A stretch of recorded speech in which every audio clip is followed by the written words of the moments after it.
এত ঢাক ঢাক গুড়গুড়ের আছেটা কি মশাই? ভণ্ডামি ছেড়ে যা বলার তা সোজাসুজি বলুন। দেখুন, জীবন সোজা নয়, জীবনে কিছুই সোজা যায় না। এমনকি হাত থেকে ঢিলটা ছুঁড়লেও সেটা প্যারাবোলা হয়ে বেঁকে পড়ে। একটা গাছ, সেও সূর্যের দিকে প্রথমে সিধে ওঠে না, গোড়ায় একটু আঁকে বাঁকে। তাল, নারকেল, খেজুর টেজুর দু একখানা পাম জাতীয় একল সেড়ে উচ্চাকাঙ্ক্ষী উদ্ভিদ ভিন্ন, কিন্তু তাদের শেকড়গুলো নেড়ে চেড়ে দেখেছেন কি? বলুন তো, মাটির নিচে গিয়ে তাদের সোজাসুজি চারিচুরি খাটে কিনা? সেখানেও তেনাদের ভিন্ন মূর্তি। নদীর কথা বাদই দিচ্ছি, এই আমাদের মহোদয় সমুদ্রের কথাই ধরুন।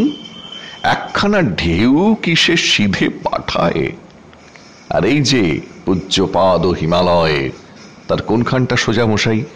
তুচ্ছ বাতাস, ঈশ্বরের ফোঁ, সেও খুব সোজা ধায় কি ক্ষণে ক্ষণে দিক পাল্টায়। আমি সামান্য মানুষ, আমি কি করে সোজা বলবো, সোজা চলবো? হাঁটতে গেলে ডান পাটা একটু ডাইনে হেলে পড়ে, বাঁ পাটা বাঁয়ে হেলে যায়। সেই ছেলেবেলা থেকে ঢের চেষ্টা করে দেখেছি মশাই, কিছুতেই নাকের সোজা হাঁটতে পারিনে। একে কি আপনি ভণ্ডামি বলবেন? আমাকে কি বলবেন দুমুখ সাপ? দেখুন দাদা, দুটো জিনিস কেবল সোজাসুজি চলে, আকাশ ফুঁড়ে বৃষ্টি আর চক্ষু ফুঁড়ে জল। আর একখানা কথাই কেবল সোজাসুজি বলা যায়, মিথ্যা।